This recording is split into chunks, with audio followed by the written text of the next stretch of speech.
আলু তো কইলাম না স্টোর পার্টির এখনো পেট ভরে নাই, পকেট খালি করে দেখাতে আইবো পেঁয়াজ কিনবো কি দিয়া। তরমুজ এখন বর্জন করছেন না, আর এটা আলুটা কয়দিন বর্জন করেন তাহলে আলু এরকম কমে যাবে। চাউলের ঘর, পেঁয়াজের ঘর, আলুর ঘর যাই বলেন আপনি, মাল আছে কিন্তু আমাদের কাস্টমার নাই, বেচা বিক্রি নাই। আসসালামু আলাইকুম, আমি নিজাম আপনাদেরকে কিন্তু এই মুহূর্তে নিয়ে এসেছি ঢাকা মোহাম্মদপুর কৃষি মার্কেট। আপনারা দেখতে পাচ্ছেন যথেষ্ট পরিমাণ পেঁয়াজ, আদা, আলু, রসুনের আমদানি আছে। দাম আজকে বাড়ছে না কমছে, আপনারা বিচার বিশ্লেষণ করবেন, কিন্তু ক্রেতার সমাগম কিন্তু অনেকটাই কম। কেন কম? ঈদ উপলক্ষে সাধারণ ক্রেতারা থেকে শুরু করে সাধারণ বিক্রেতারা এখান থেকে চলে গেছে, যার জন্য কিন্তু তারা বসে আছে। প্রিয় দর্শক, আজকে আমরা জানবো কোন পেঁয়াজ, আদা, আলু, রসুন কেমন দামে বিক্রি করছে। প্রিয় দর্শক, আপনারা ভিডিওটি টেনে না দেখে সম্পূর্ণ দেখার চেষ্টা করবেন। আজকে এই মোহাম্মদপুর কৃষি মার্কেটে ঈদের আগের দিন পেঁয়াজ, আদা, আলু, রসুনের বাজার কেমন যাচ্ছে জানাবো। আসসালামু আলাইকুম। ওয়ালাইকুম আসসালাম। ভাইজান, বেচা বিক্রি হচ্ছে? মানুষ নাই তো ভাইজান, ঈদের আগের দিন বেচা কেনা থাকবে কিভাবে? মানুষ তো সবাই বাসায় চলে গেছে, গ্রামে চলে গেছে, সবাই চলে গেছে, এখন আর মানুষ নাই। আর যারা এখন দেখা যাচ্ছে কেউ তো আর দোকানে মাল কিনে রাখা যাচ্ছে না। সেটাই। বাজার এই জন্য কি ডাউন না বাড়তি? না না, বাজার তো ডাউন, সেল নাই, সেল নাই আর কি। আপনার ঘরে কিছু মাল আছে জন্য বসে আছেন নাকি? জি, যাই হোক, মাল আছে, আবার লোকজনের লগে একটু দেখা সাক্ষাৎ করি, তারপর যাইতে হইব। হ্যাঁ, কিন্তু আলুর দাম তো অনেক বেড়ে গেল আর কি। আলুর দাম বেড়ে গেল বলতে, আলু তো কইলাম না স্টোর পার্টির এখনো পেট ভরে নাই। পেট ভরেনি না, এটা কবে ভরবো? এখন বলবো, মনে করেন যদি স্টোরে জায়গা যতক্ষণ থাকে ততক্ষণ তো কিনবো এতক্ষণ। আর এখন মনে হয় আর তো পাবে না, এখন পাবে না, কিলে দাম বেশি বাইরে গেছে। যারা বাড়িতে রাখছে এরা স্টোরের কাছে আর বেচবো না, তাই এরা এখন বাইরে বেচবো। বাইরে বিক্রি করে লাভ হচ্ছে, বাইরে বিক্রি করে লাভ হচ্ছে, কারণ হলো স্টোরে দিলে তো 60 টাকা খরচ হইব। আচ্ছা, তাহলে স্টোরে দিব কেন? আর এখন মোটামুটি কিছু শুনতেছি ইন্ডিয়া থেকে আলু যেটা আয় এটা ভালো, যেটা থাকে এটা বলে স্টোরে ঢুকে আলায়, স্টোরে ঢুকে রাখতেছে। এরা বড় সময় মতো বিক্রি করবে, সময় মতো বিক্রি করবে। বেচা কেনা যখন ভালো হয় তখন বিক্রি করবে। তাহলে সবাই বুঝে এখন নাকি? তাহলে বুঝতে, মানে আপনারা বুঝতে পারেন না? আপনারা বুঝতে পারেন না? আমরা বুঝতে পারি, আমরা তো আর ওরকম টাকা নাই আমাকে, তাই যে ইম্পোর্ট করে আইনা রাখিয়া দিব। এত সুন্দর ঘর নিয়ে ব্যবসা করছেন, আপনাদের টাকা থাকে না?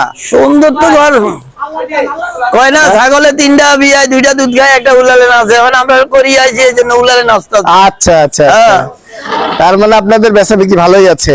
আজকে আলু কত বিক্রি করছেন তাহলে? এইটা হইলো কাঠিলাল, 1 নম্বরটা 42 টাকা। 42 টাকা কাঠিলাল। আর সাদাটা? আর এই বিক্রমপুর আছে। বিক্রমপুর কত? এই 38 39। 38 39। এটা তো আমার ভালো না তো, ছোট ছোট। বিক্রমপুরের মানুষ এরকম আলু, এরকম ওই রকম আলু। আর এই যে রসুন কত দিচ্ছেন? হোয়াইট রসুন কত দিচ্ছেন? হোয়াইট রসুন 90 টাকা। 90 টাকা। নরমালটা হলো 70 80। 70 80। আর অফ হোয়াইটটা? এই তো অফ হোয়াইটটা তো 70 80। 70 80, মানে হোয়াইটটা? হোয়াইটটা হলো 90 95। 90 95। আর পেঁয়াজের বাজার কেমন যাচ্ছে? পেঁয়াজের বাজার যাচ্ছে যে এটি হলো 46 48। 46 48। আর একটা আছে 50। আর একটা আছে 50। কি 50 কত টাকার? 50 এটা ফরিদপুরের, আর ফরিদপুরের বড় বাসাটা 53 55 এরকম। 53 55। আর পাবনারটাও কি ভালো? পাবনারটা ভালো, ওটা 55 যায়। পাবনারটা ওই কিছু কিছু আছে 55, কিছু আছে 45। আচ্ছা, আর এই সাইডে রসুন পেঁয়াজ গুলো কত বিক্রি করছেন? এটা বড়টা 55 টাকা। 55। এই কোথাকার? এটা ফরিদপুর। একদম মনে হচ্ছে আপেলের মতো পেঁয়াজ। ইন্ডিয়ান মাল, একদম ইন্ডিয়ান মাল, ইন্ডিয়ার মতন। হ্যাঁ, ইন্ডিয়ার মতো। এটা কাটার সুবিধা এবং হোটেল। আচ্ছা, তারপর বাজার ঈদের পরে বোঝা যাবে বাজারের গতি প্রকৃতি কোন দিকে যাচ্ছে। ঈদের পরে গতি তেমন ভালো হবে না, কিনলে পকেট খালি করে দেখাতে আইবো, পেঁয়াজ কিনবো কি দিয়া। কি বলেন এইসব? কি কথা বলেন? আরে কি কই, আবার বেতন পাইলে শরীরটা একটু চাঙ্গা হইব। যতদিন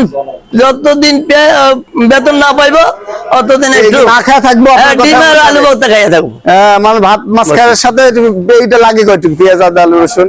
না, ওই যে তরমুজ এখন বর্জন করছেন না, আর এটা আলুটা কয়দিন বর্জন করেন তাহলে আলু এরকম কমে যাবে। এখন তরমুজ ফালা দিচ্ছেন না নদীতে, বেগুন এখন করে খাওয়াচ্ছেন না, আলুটা একটু বর্জন করতে কোন। আর আদার কেমন বাজার যাচ্ছে ভাইজান? শুনেন, আদার বাজারটা একটু গরম। আদার বাজার খুব গরম। এটা কত যাচ্ছে? আদা এখন বেচা হইতেছে 70 80। এটা 70 80। আর ভালোটা? এটাই তো ভালো, এটা কি খারাপ নেই। এটাই 70 দেন।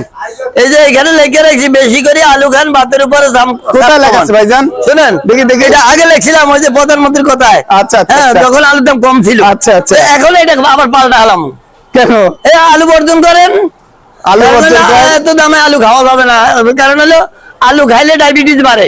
ডায়াবেটিস। তাহলে ডায়াবেটিস যেন না বাড়ে এই জন্য আলু খাইয়েন না, আপনারা আলু বর্জন করেন, আলুর দাম সাবেক রেট আর তার মধ্যে খাইয়েন। কি খাইবো তাহলে? আলুর বিকল্প আলুর বলেন। পরিবর্তে অন্য তরকারি আছে না?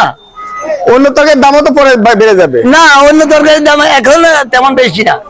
আপনি যদি একটা কুমড়া কিনেন, ওই রায়ের বাজার যাবেন পাইকারি কিনবেন, কারণ বাজার যাবেন পাইকারি কিনবেন 15 টাকা 16 টাকা কেজি। আচ্ছা, একটু যোগাযোগ ঠিকানা বলে দেন। মেসেজ আল্লাহদ্দিন মান্ডার, মোহাম্মদপুর কৃষি মার্কেট, মোবাইল নাম্বারটা দেন। 0192380910। সুপ্রিয় দর্শক, যারা খুচরা বিক্রেতা আছেন, কি অবস্থা? আমার এই বড় ভাইয়ের কাছ থেকে ন্যায্য দামে পেঁয়াজ, আদা, আলু, রসুন কিনে নিয়ে আপনারা বিক্রি করতে পারবেন। প্রত্যেকটা ঘরেই কিন্তু একজন সর্দার থাকে। সর্দার নামটা কিন্তু অনেক বড়, কিন্তু কাজটা কেমন জানার চেষ্টা করবো।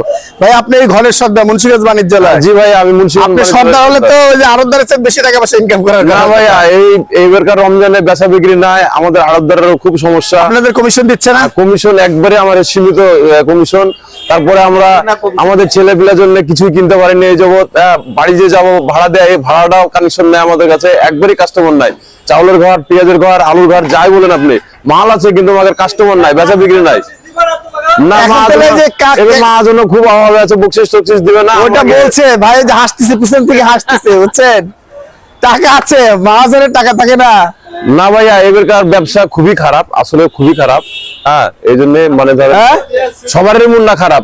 মানে এই যে ধরেন আড়তদার বলেন, এই যে আমরা সর্দার আছি, যারা এই যে রিক্সা চালাচ্ছে, যারা এই যে ভ্যান চালাচ্ছে, এরও খ্যাপ নাই, রিক্সাওয়ালার খ্যাপ নাই, মানে সবাই সংকটের উপর আছে। জিনিসের দাম নাগালের বাইরে, বুঝেননি তো? বড় লোকেরা ধরেন কিনা খাইতে পারতেছে, কিন্তু আমরা তো পাইতেছি না। ওই যে এতক্ষণ নিরাপদের সাথে থাকার জন্য আপনাদেরকে অসংখ্য ধন্যবাদ।